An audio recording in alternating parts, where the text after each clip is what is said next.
అజాగ్రత్త, అతివేగం, నిర్లక్ష్యం వెరసి రాష్ట్రంలో రోడ్డు ప్రమాదాల సంఖ్య ఏటికేడు పెరుగుతోంది. రహదారి భద్రతా ప్రమాణాలు పాటించకపోవడం, ట్రాఫిక్ నిబంధనలు ఉల్లంఘించడం వంటి కారణాలతో రహదారులు రక్తసిక్తమవుతున్నాయి. దీంతో వేలాది మంది ప్రాణాలు కోల్పోతున్నారు, ఎందరో గాయాల పాలవుతున్నారు.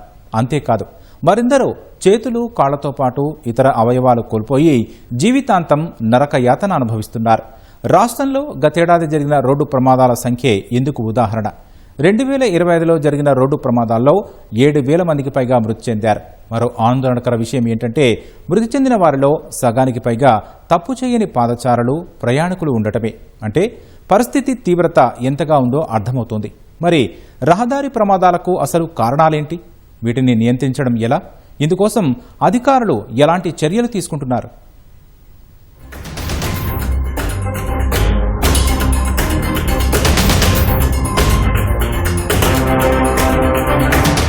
తరచూ వార్తల్లో ఉండే అంశం ఏదైనా ఉందా అంటే అది ఖచ్చితంగా రోడ్డు ప్రమాదాలు అనడంలో ఎలాంటి సందేహం లేదు. రాష్ట్రంలో ఎక్కడో ఒక చోట ఏదో ఒక రూపంలో నిత్యం రహదారి ప్రమాదాలు జరుగుతూనే ఉన్నాయి. వేలాది మంది ప్రాణాలను బలిగొంటున్నాయి. దీంతో ఎన్నో కుటుంబాలు తమ వారిని కోల్పోతున్నారు. ఇంటి పెద్దలు హఠాత్తుగా మరణించడంతో రోడ్డును పడుతున్నారు. అయితే ప్రమాదాల్లో ప్రాణాలు కోల్పోతున్న వారిలో ఎక్కువ శాతం యువతే ఉండడం మరింత ఆందోళన కలిగిస్తోంది. అందుకు కారణాలేవైనా ఏటా రాష్ట్రంలో జరుగుతున్న రోడ్డు ప్రమాదాలు కలవరపెట్టే స్థాయిలో ఉన్నాయి.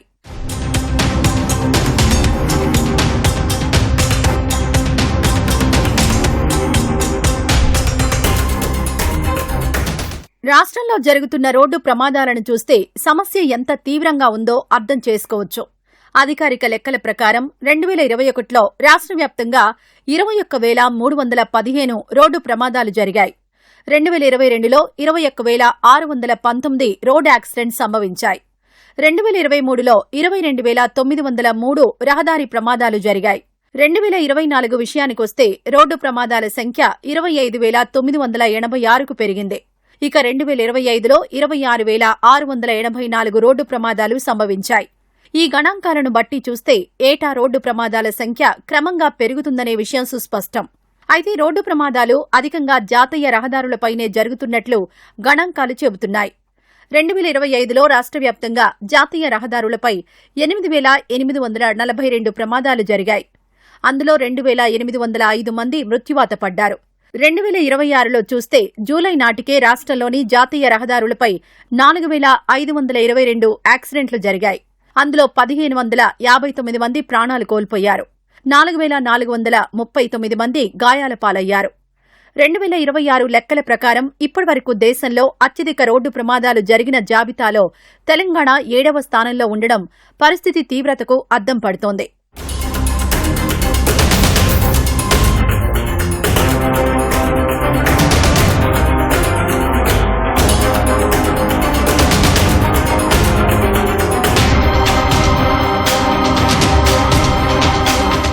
రాష్ట్ర రవాణా శాఖ తెలిపిన వివరాల ప్రకారం 2025లో జరిగిన రోడ్డు ప్రమాదాల్లో 7,687 మంది మృత్యువాత పడ్డారు. అందులో 6,701 మంది పురుషులు, 986 మంది మహిళలు ఉన్నారు. ఇక్కడ ఆందోళన చెందాల్సిన విషయం ఏంటంటే సగానికి పైగా మృతుల్లో ప్రయాణికులు, పాదచారులే ఉన్నారు. మొత్తం మరణాల్లో పాదచారులు, ప్రయాణికులు 4,055 మంది ఉండగా వాహనాలు నడిపేవారు 3,632 మంది ఉన్నారు. గాయపడిన వారి లెక్కలు చూస్తే దాదాపు 32,000 మందికి పైగా ఉన్నారు. అందులో వాహనాలను నడిపేవారు 13,684 మంది ఉన్నారు. 18,969 మంది పాదచారులు, ప్రయాణికులు క్షతగాత్రులయ్యారు. వాహనాలు నడపకపోయినా, వాటిలో ప్రయాణించకపోయినా కేవలం రోడ్డు దాటుతున్న సమయంలో లేదా ఇతర సందర్భాల్లో జరిగిన ప్రమాదాల కారణంగా 1,632 మంది మరణించగా 3,824 మంది గాయపడి క్షతగాత్రులు కావడం తీవ్ర ఆందోళన కలిగిస్తోంది.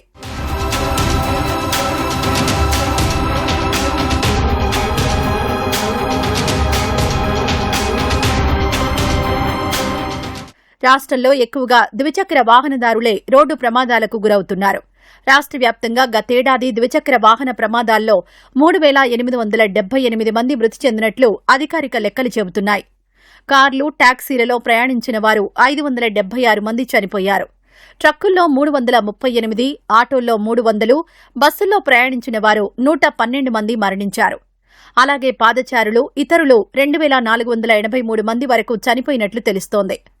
మొత్తం మరణాల్లో 50% పైగా బైకులపై ప్రయాణించిన వారే అని లెక్కలను బట్టి అర్థం చేసుకోవచ్చు. వివరంగా చెప్పాలంటే రోడ్డు ప్రమాద మృతుల్లో ప్రతి 10 మందికి 7 ద్విచక్ర వాహనదారులు, పాదచారులే ఉంటున్నారు.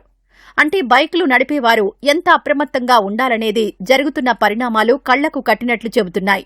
సో మేము ఏం చర్యలు తీసుకుంటున్నామంటే, ఒక అండర్ ఏజ్ డ్రైవింగ్ ఏమైనా మా దృష్టికి వస్తే ఇమీడియట్లీ వాళ్ళ డీటెయిల్స్ అవన్నీ తీసుకొని వెహికల్ సీజ్ చేసి ఆ జువెనైల్ బోర్డులో రిపోర్ట్ ఫైల్ చేస్తాము.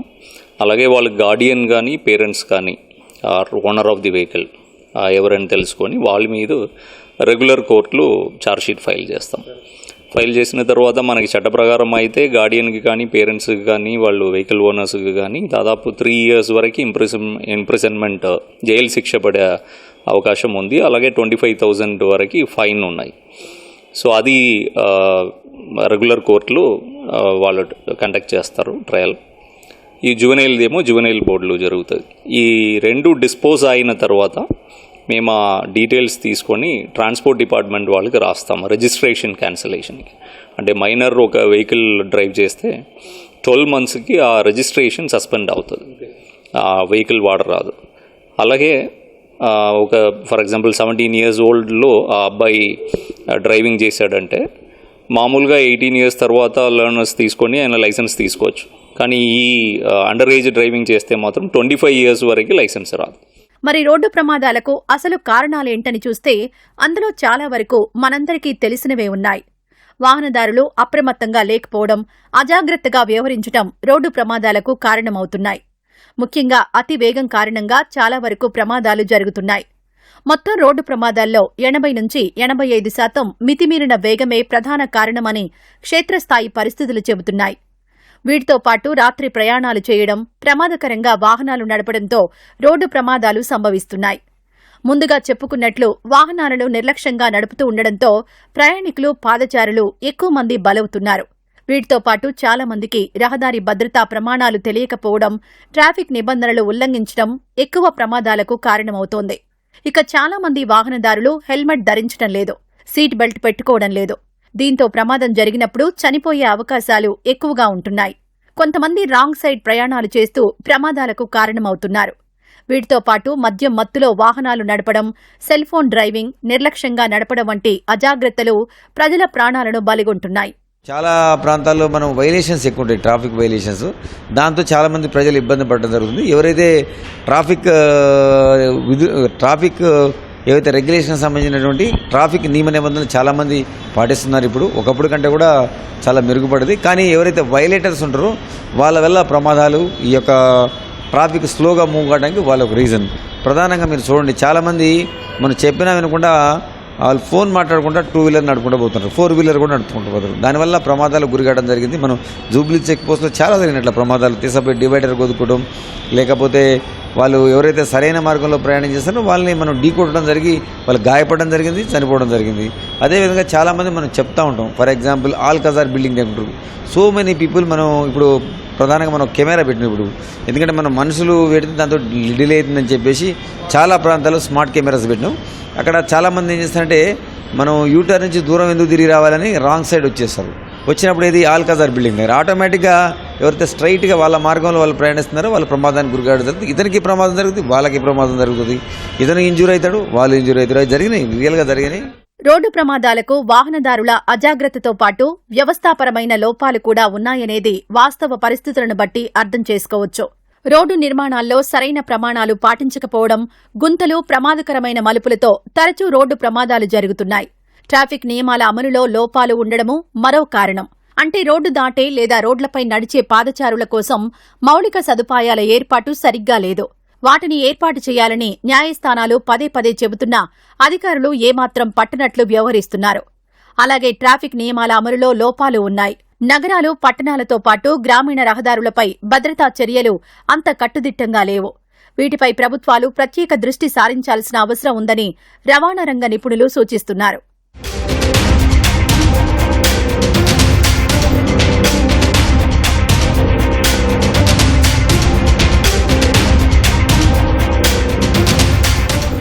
రోడ్డు ప్రమాదాల సంఖ్యను తగ్గించడానికి రవాణా శాఖ అధికారులు ప్రత్యేక కార్యాచరణ రూపొందించాలి. ముఖ్యంగా రహదారి నిర్మాణాల్లో నాణ్యత ఉండేలా చూసుకోవాలి. ప్రయాణం సాఫీగా సాగేలా మరమ్మతుల పనులు ఎప్పటికప్పుడు పూర్తి చేయాలి. వీటితో పాటు పాదచారుల కోసం ప్రత్యేక క్రాసింగ్లు, ఫుట్పాత్లు, సిగ్నలింగ్ వ్యవస్థలను ఏర్పాటు చేయాలి. తరచూ ప్రమాదాలు జరిగే బ్లాక్ స్పాట్లను గుర్తించాలి. అక్కడ వాహనదారులు అప్రమత్తమయ్యేలా వ్యవస్థను ఏర్పాటు చేయాలి. వేగ నియంత్రణ, ఆటోమేటెడ్ కెమెరాల సంఖ్యను పెంచాలి. అలాగే రోడ్డు భద్రతపై వాహనదారులకు ప్రత్యేక అవగాహన కార్యక్రమాలు చేపట్టాలి. విద్యార్థులకు రోడ్డు భద్రతా ప్రమాణాలపై తరగతులు నిర్వహించాలి. ముఖ్యంగా డ్రైవింగ్ లైసెన్స్ జారీ చేసేటప్పుడు ట్రాఫిక్ నిబంధనల గురించి తెలియజేయాలి. ఆ తర్వాతే లైసెన్స్ ఇవ్వాలి. అప్పుడే రోడ్డు ప్రమాదాలు తగ్గేందుకు అవకాశాలుంటాయి. వీటి నుంచి మనం బయటపడాలంటే ఖచ్చితంగా హెల్మెట్ పెట్టుకోవాలి. హెల్మెట్ పెట్టుకొని ఖచ్చితంగా మనం టూ వీలర్లో ప్రయాణించాలి. ఖచ్చితంగా సీట్ బెల్ట్ ఉపయోగించాలి. ఎట్టి పరిస్థితుల్లో కూడా రాంగ్ సైడ్ డ్రైవింగ్ కానీ, స్పీడ్ డ్రైవింగ్ కానీ, నెగ్లిజెన్స్ డ్రైవింగ్ కానీ చేయొద్దు. మనం డ్రైవ్ చేసేటప్పుడు డిఫెన్సివ్ డ్రైవింగ్ కూడా మనం అలవాటు చేసుకోవాలి. ఎదుటి వ్యక్తి ఏ రకంగా వచ్చినా కానీ మనల్ని మనం కాపాడుకోవాలి. కాబట్టి ఈ డిఫెన్స్ డ్రైవింగ్ అనేది మనం రెగ్యులర్గా పాటించే ఒక నియమంలాగా మనం పాటించాలి. మరీ ముఖ్యంగా డ్రంక్ అండ్ డ్రైవ్.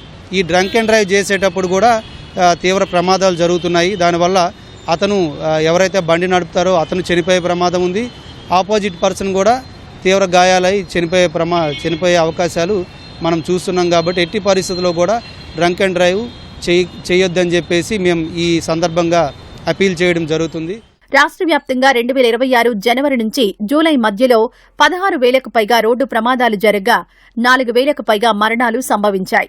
అంటే రోజుకి 21 మంది చనిపోతున్నారన్నమాట. అందుకే వాహనదారులు ఒక్క విషయాన్ని గుర్తుంచుకోవాలి. ఎవరి ప్రాణాలకు వారే బాధ్యులని తెలుసుకోవాలి. హెల్మెట్, సీట్ బెల్ట్ పెట్టుకోవాలి. ట్రాఫిక్ రూల్స్ పాటించాలి. రోడ్డు భద్రతా ప్రమాణాలు తెలుసుకోవాలి. అందుకు తగ్గట్టుగా వాహనాలు నడపాలి. ముఖ్యంగా మన కోసం ఇంటి దగ్గర అమ్మా నాన్నలు, భార్యా పిల్లలు ఎదురు చూస్తున్నారనే విషయం గ్రహించాలి. ఇవన్నీ పాటిస్తే రోడ్డు ప్రమాదాలు జరిగేందుకు ఆస్కారం ఉండదు.